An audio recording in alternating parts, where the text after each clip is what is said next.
Hello everyone, welcome to my YouTube channel science explore.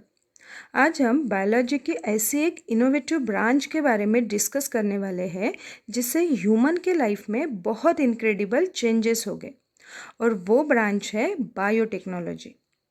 Biotechnology ये बहुत vast subject है। इसके कई अलग अलग ब्रांचेस हैं, जैसे कि cytology, biochemistry, molecular biology, genetic engineering आदि। There is considerable progress mainly in the field of agriculture and pharmacy due to the biotechnology. Now biotechnology actual में क्या है ये देख लेते हैं। Biotechnology is a broad area of biology involving the use of living system and organism to develop or make products that help improve our life and health of our planet। तो ये हुई बायोटेक्नोलॉजी की definition. Humans के life में इतना बड़ा change लाने की सोच रखने वाले व्यक्ति थे कैरोली इरकी, जिन्हें फादर ऑफ बायोटेक्नोलॉजी भी कहा जाता है। The term biotechnology was coined by him in 1990। But India के फादर ऑफ बायोटेक्नोलॉजी थे Pushpa Bhargava. He is also called father of modern biotechnology. Biotechnology ने सभी एरिया में इम्प्रूवमेंट की है। जैसे हेल्थ से रिलेटेड एरिया में इम्प्रूवमेंट हुआ है तो उसे रेड एरिया ऑफ बायोटेक्नोलॉजी कहा जाता है। एग्रीकल्चर में इम्प्रूवमेंट किया है बायोटेक्नोलॉजी के हेल्प से तो उसे ग्रीन एरिया ऑफ बायोटेक्नोलॉजी कहते हैं। जो भी फिशेस है दैट इज़ मराइन बायोटेक्नोलॉजी हम जिसे कहते हैं, तो जो भी फिशेस है अगर उनमें कुछ इम्प्रूवमेंट हुआ है तो उसे कहेंगे ब्लू एरिया ऑफ बायोटेक्नोलॉजी। तो वैसे ही बायोटेक्नोलॉजी ने अलग अलग एरिया में एक्सपेरिमेंट करके इम्प्रूवमेंट किए हैं तो उन्हें कहेंगे yellow area of biotechnology, brown, dark, purple, white, gold. तो ये सभी एरिया में बायोटेक्नोलॉजी के एक्सपेरिमेंट करके वहाँ पे इम्प्रूवमेंट की है। तो ये हुआ एरिया ऑफ बायोटेक्नोलॉजी। नाउ देखेंगे बायोटेक्नोलॉजी के एप्लीकेशंस। इस पिक्चर में दिखाई देने वाले सभी एप्लीकेशंस को अभी हम वन बाय वन डिस्कस करेंगे। तो पहला एप्लीकेशन है क्रॉप बायोटेक्नोलॉजी। इसके वजह से फार्मर्स जो क्रॉप उगाते हैं उनकी क्वालिटी बहुत इम्प्रूवमेंट हो गई, उनके क्वालिटी में बहुत इम्प्रूवमेंट आ चुका है। इसमें आएंगे hybrid seeds, bio fertilizers and genetically modified crop. Hybrid crop, that means gene of two different crops are recombined to form hybrid of various crops. Second है biofertilizers. Rhizobium, Azotobacter, Nostoc, Anabaena and plants like Azolla, इन सभी का use करके bio fertilizers बनाए गए with the help of biotechnology. तो ये भी एक एप्लीकेशन हुआ बायोटेक्नोलॉजी का। और थर्ड है जेनेटिकली मॉडिफाइड क्रॉप, जिसका एग्जाम्पल है बीटी कॉटन। तो बीटी कॉटन बनाने के लिए एक बैक्टीरिया यूज़ किया जाता है, वो है बैसिलस थोरेंजेनेसिस। तो इसके हेल्प से बीटी कॉटन बनाया जाता है। इसे डिटेल में अलग से नेक्स्ट वीडियो में हम डिस्कस करने वाले हैं। तो जेनेटिकली मॉडिफाइड क्रॉप ये भी एक एप्लीकेशन हुआ बायोटेक्नोलॉजी का। नेक्स्ट एप्लीकेशन है animal husbandry. Two main methods as artificial insemination. Insemination means mother womb में बेबी डेवलप होना, तो उसे इंसिमिनेशन कहते हैं। So two main methods as artificial insemination and embryo transfer are used in animal husbandry.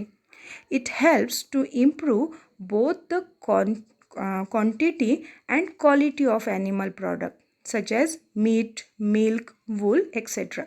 तो जो भी एनिमल्स का जो भी प्रोडक्ट है जैसे कि मिल्क है, वूल है, तो उनकी क्वांटिटी और quality with the help of animal husbandry बढ़ाई जाती है। जो एनिमल्स फिज़िकल स्ट्रेंथ के लिए यूज़ किए जाते हैं तो उनकी फ़िज़िकल स्ट्रेंथ भी इसके हेल्प से इम्प्रूव की जाती है। तो ये हुआ animal husbandry, it is a application of biotechnology. Next application है न्यूट्रिएंट्स सप्लीमेंटेशन। मीन्स फूड की न्यूट्रिएंट क्वालिटी बढ़ाने के लिए भी बायोटेक्नोलॉजी ने एक्सपेरिमेंट किए हैं और इनका नतीजा है गोल्डन राइस। नेक्स्ट है अबायोटिक स्ट्रेस। मीन्स जो क्रॉप एक्सट्रीम क्लाइमेटिक कंडीशन को ज़िंदा नहीं रह पाते, उन क्रॉप्स में जेनेटिकली इम्प्रूवमेंट करके उसी क्रॉप को सेम वेदर में ज़िंदा रखा जाता है, तो वो हुआ अबायोटिक स्ट्रेस। तो जो क्रॉप एक्सट्रीम कंडीशन में ज़िंदा नहीं रह पाते तो उनमें कुछ जेनेटिक मॉडिफिकेशन करवाया जाता है, एक्सपेरिमेंट करके जेनेटिक कुछ उसमें इम्प्रूवमेंट लाया जाता है, तो वैसे प्रोसेस को अबायोटिक स्ट्रेस कहते हैं। तो ये भी एक टाइप का एप्लीकेशन ही हुआ बायोटेक्नोलॉजी का। और नेक्स्ट एप्लीकेशन है health care. Production of antibiotics, medicines, vaccine etcetera are developed due to biotechnology. तो बायोटेक्नोलॉजी के हेल्प से एंटीबायोटिक, मेडिसिन्स, वैक्सीन्स वगैरह बनाए गए हैं। सेकेंड है क्लोनिंग। मीन्स कोई ऑर्गन या फिर सेल किसी रीज़न से डैमेज हो जाते हैं तो क्लोनिंग करके सेम ऑर्गन या सेल बनाया जा सकता है with the help of biotechnology. तो क्लोनिंग की डेफिनेशन हुई the production of replica of any cell और ऑर्गन और entire organism is called cloning. और लास्ट है जीन थेरेपी। हेल्थ केयर में ही ये इंक्लूड है। तो gene therapy to treat genetic disorders in somatic cells has become possible due to the biotechnology. तो बायोटेक्नोलॉजी के हेल्प से जिस पर्सन को जेनेटिक डिसऑर्डर है तो वो डिसऑर्डर जीन थेरेपी से क्योर किया जाता है। तो जीन थेरेपी भी एक टाइप है बायोटेक्नोलॉजी का। तो ये भी एप्लीकेशन हुआ, that is gene therapy. Next application है एग्रीकल्चरल डेवलपमेंट। उसमें आएंगे green revolution, white revolution and blue revolution. तो ये तीनों भी हमने हमारे पिछले ही वीडियो में डिस्कस कर लिए हैं। नेक्स्ट एप्लीकेशन है इंडस्ट्रियल एंड फूड बायोटेक्नोलॉजी। उसमें आएंगे cheese production, yogurt production, bread, wine production, ये भी हमारा टॉपिक हो चुका है। और लास्ट है बायोफ्यूल। तो यहाँ पे ये स्क्रीन में जो भी एप्लीकेशंस दिखाई दे रहे हैं बायोटेक्नोलॉजी के, तो इन सभी पे मैंने ऑलरेडी वीडियो बना दिया है। तो जिस किसी को इंटरेस्ट है तो आप मेरे यूट्यूब चैनल के प्लेलिस्ट में जाके वहाँ पे ये सारे टॉपिक सर्च कीजिए, आपको वो टॉपिक वहाँ पे मिल जाएंगे। या फिर मैंने इन सभी टॉपिक्स की लिंक डिस्क्रिप्शन बॉक्स में भी दी है, तो जिन किसी को इंटरेस्ट है तो वो आप वहाँ पे जा सकते हैं। तो इस वजह से मैं यहाँ पे ये एक्सप्लेन नहीं करूँगी। नेक्स्ट है एप्लीकेशन डीएनए फिंगरप्रिंटिंग। तो डीएनए फिंगरप्रिंटिंग ये भी बहुत बड़ा टॉपिक है, इसके लिए भी अलग से वीडियो चाहिए। तो हम हमारा नेक्स्ट वीडियो इस पे बनाने वाले हैं। तो डीएनए फिंगरप्रिंटिंग और मैंने जो पहला टॉपिक बताया था वो भी टॉपिक हम हमारा नेक्स्ट वीडियो में कंप्लीट कर लेंगे। तो आज हमने डिस्कस किया है बायोटेक्नोलॉजी क्या है, उनके सारे एप्लीकेशन हमने डिस्कस कर लिए हैं। तो ये टॉपिक जिन किसी को पसंद आया है उन्होंने लाइक कीजिएगा और ये वीडियो शेयर कीजिएगा। Thank you.